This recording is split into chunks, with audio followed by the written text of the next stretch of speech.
బాస్కెట్లో నుంచి apples తెప్పించామండి, order పెట్టాము. Apples తెచ్చిన యాపిల్ని అయితే నీట్గా కడుక్కున్నాము. ఇప్పుడు కట్ చేద్దాం, ఎలా ఉంటుందో చూద్దాం.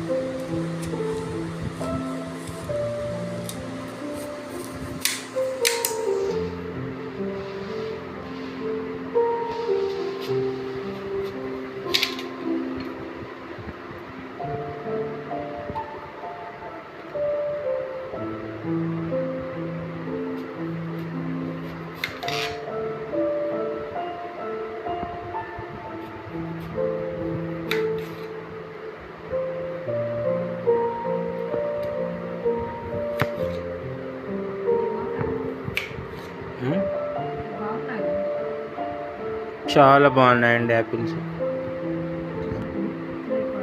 చూడటానికి చాలా బాగున్నాయి. తింటే తెలుస్తుంది ఇప్పుడు.